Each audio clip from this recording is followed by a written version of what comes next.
नमस्कार, मी भाग्यश्री पाठक. मार्केट आणि मी हा सोप्या मराठीतून शेअर मार्केट समजावून सांगण्याचा माझा एक उपक्रम आहे.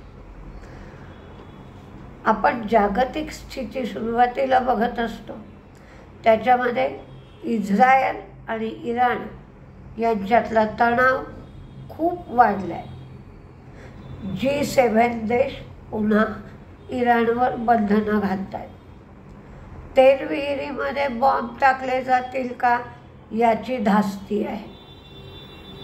त्यामुळे क्रूडचा भाव आज पुन्हा 75वर गेलाय. अमेरिकेला स्वतःच्या विवंचना आहेत. अमेरिकेमध्ये 14 पोर्ट्स म्हणजे 14 बंदरं याच्यावरचे 45,000 वर्कर संपावर गेले. त्यामुळे सप्लाय चेनवर त्याचा परिणाम होईल. तिथे हरिकेन सीझन चालू झाला आहे, म्हणजे वादळं येतात या वेळेला. तर हेलेन नावाचं वादळ तिथे आलं आहे. आणि महागाई, बेरोजगारी याच्याबरोबरची लढाई त्यांची चालू आहे. टेस्लाचा शेअर 3% काल पडला. चीनचं मार्केट बंदच आहे. जपानने सांगितलं आहे की आता आम्ही पुन्हा दर वाढवण्याच्या स्थितीत आमची अर्थव्यवस्था नाही. त्यामुळे येन कमजोर झाला आहे. तर या सगळ्या स्थितीत, या सगळ्या पार्श्वभूमीवर आपलं मार्केट आज सुरू होईल. त्याचबरोबर सेबी जे बदल करणार होती F&Oमध्ये, त्या बदलांची तिने घोषणा केली आहे. 6 नवे नियम केले. पण काही नियम नोव्हेंबरपासून लागू होणार आहेत, तर काही नियम फेब्रुवारीपासून लागू होणार आहेत. तुम्ही ते गुगलला पाहू शकता. पण या सगळ्यामुळे फॉरेन इन्व्हेस्टर्सची विक्री होती आहे. 5,579 कोटीची विक्री आहे. तर डोमेस्टिक इन्व्हेस्टर्सची खरेदी आहे 4,610 कोटी रुपयाची. मारुतीची विक्री 1.9% वाढली आहे. पण डोमेस्टिक विक्री आणि पॅसेंजर व्हेकलची विक्री कमी झाली. हिरो मोटोची विक्री, टोटल विक्री 18.7% वाढली. त्यांची निर्यातसुद्धा 21.8% वाढली. हिंदुस्तान झिंकचं हायेस्ट एव्हर माइंड आणि रिफाईंड मेटल प्रोडक्शन आलं आहे. सेलेबल सिल्वर प्रोडक्शन 10% झालं आहे. अशोका बिल्डकॉन हिने 2 क्रीक ब्रिज डिझाईन करणं आणि कन्स्ट्रक्शन करणं याच्यासाठी अशोका बिल्डकॉनला 1,264 कोटी रुपयाच्या ऑर्डर मिळाले. NMDCचं उत्पादनही वाढलं आहे आणि विक्रीसुद्धा वाढली आहे. साऊथ इंडियन बँकेचे ॲडव्हान्सेस 13.1% वाढलेत. डिपॉझिट 8.6% वाढलेत. पण कासा रेशो मात्र कमी झाला.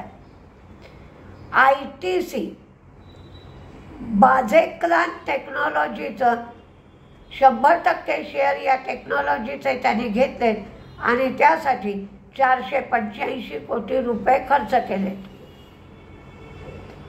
दिलीप बिल्डकॉन ही 26% स्टेक बंगलोर मालर हायवेचा, 26% स्टेक मालर बंगरपेठचा हा आणि तिसरा नरेनपूर पूर्णा हायवेचा 26% स्टेक. पहिला स्टेक 125.3 कोटी, नरेनपूरचा 111 कोटीचा हा स्टेक ते अल्फा अल्टरनेटिव्ह होल्डिंगला ट्रान्सफर करणार आहे. Ujjivan small finance bank authorised dealer category 1चं लायसेन्स उज्जीवन स्मॉल फायनान्स बँकेला मिळाल्या. अलेम्बिक फार्माच्या लॅमोट्रिजाइन एक्सटेंडेड रिलीफ टॅब्लेटला मंजुरी मिळाली आहे. त्यामुळे अलेम्बिक फार्मा तेजीत राहू शकतो. सेबीने सुझलॉनला वॉर्निंग लेटर दिला. लिस्टिंग ऑब्लिगेशन आणि डिस्क्लोजर रिक्वायरमेंट पूर्ण केल्या नाहीत म्हणून हे वॉर्निंग लेटर देण्यात आलं आहे. सेफालेक्सिन टॅब्लेट याचं फायनल अप्रूव्हल 250 मिलीग्रॅमसाठी आणि 500 मिलीग्रॅमसाठी USFDAकडून मिळालं. कोल इंडियाचं प्रोडक्शन कमी झालं आहे. ते 1% कमी झालं. 59.4% वरून 50.9% एवढं झालं. NMDCचंही प्रोडक्शन कमी झालं. डाबरने सांगितलं की मिड सिंगल डिजिट ग्रोथ राहील कारण रेव्हेन्यूमध्ये डिक्लाइन होईल. हेवी रेन आणि फ्लड म्हणजे जोराचा पाऊस आणि पूर ही दोन्ही कारणं देण्यात आली आहेत. JSW सिमेंट कर्नाटकमध्ये विजयनगर प्लांटमध्ये त्यांनी capacity 2 metric ton per annum एवढी वाढवली आहे.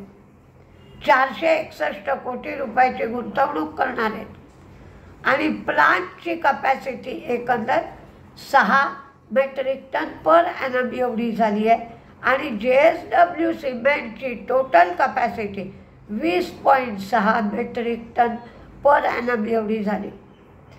मॅरिकोने सांगितलं की डबल डिजिट ग्रोथ होईल. किंचितचा मार्जिनवर परिणाम दिसेल. भारत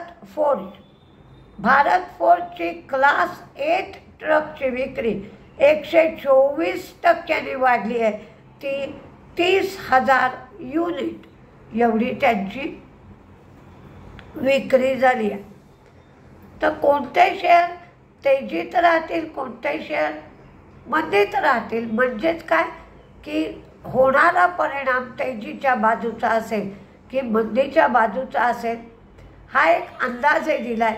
तुम्ही वॉच लिस्टवर ठेवू शकता आणि जर आपल्याला जसं वाटतंय तसा जर परिणाम दिसला तरच घ्या, नाहीतर ट्रेड सोडून द्या. कारण सध्या व्होलॅटिलिटी खूप आहे. जागतिक पातळीवर बरीच उलटपुलट चालू आहे. एक दिवस 70च्या खाली क्रूड राहत आहे तर आज एकदम 75 झालं आहे. म्हणजे तुम्ही समजा की HPCL, BPCL, IOC हे क्रूड कमी झाले म्हणून शेअर घेतले. ते शेअर तुमच्याकडे राहून गेले आणि दुसऱ्या दिवशी क्रूड 75 झालं तर त्या शेअरमध्ये पैसे अडकून पडत आहेत. त्यामुळे या अनिश्चिततेमध्ये तुम्ही स्टॉप लॉस स्ट्रिक्ट ठेवा, नाहीतर मग बरेच दिवस पैसा अडकून राहतोय. तर तुम्हाला सोयीचं वाटेल, योग्य वाटेल तिथेच ट्रेड घ्या, नाही तर शांतपणे मार्केट पाहत राहा. तेजीमध्ये Pennar industry, Bombay stock exchange, ONGC, Zydus life, Hero Moto, Coforge, UPL, Metropolis, Aarti industry, Bajaj finance, Crompton, Coromandel, Cummins, Bharti Airtel, Dalmia Bharat, Apollo hospital, JSPL, Mankind pharma, Eicher मोटरची विक्री चांगली आहे. 87,000 युनिटची विक्री झाली आहे. Hero Moto, cements, doctor Reddy's Granules, KPIT technology आणि JSW एनर्जी. तर मंदीमध्ये जे सेबीचे नियम आहेत त्या नियमांचा वाईट परिणाम एंजलवर होऊ शकतो. म्हणून Angel 1 Tata Motors, Asian paint crude वाढलाय म्हणून, डाबरच्या मॅनेजमेंटने कमी होईल ग्रोथ सांगितलाय, Punjab national bank, coal India production कमी झालंय आणि सिंजिनचं टार्गेट खूपच कमी केलं आहे. 620-625च्या आसपास सिंजिनचं टार्गेट केलं आहे. म्हणून हे शेअर 5-6 शेअर मंदीत दिले. एंजल 1 पासून 6 शेअर मंदीत आहे. Angel 1 Tata Motors, Asian paint, Dabur, PNB, coal India आणि सिंजिन. तरी पण मार्केट कसं चालतं आहे? मार्केटमध्ये खूप व्होलॅटिलिटी आहे, युद्धाची स्थिती आहे. म्हणजे अगदी दबक्या भाषेत 3रं महायुद्ध होईल, अमुक होईल, काय ना काय गोष्टी बोलल्या जात आहेत. त्यामुळे काही लोक म्हणत आहेत की जो ताणतणाव आहे त्यापासून आपण सध्या तरी खूप दूर आहोत, बघूया नंतरचं नंतर.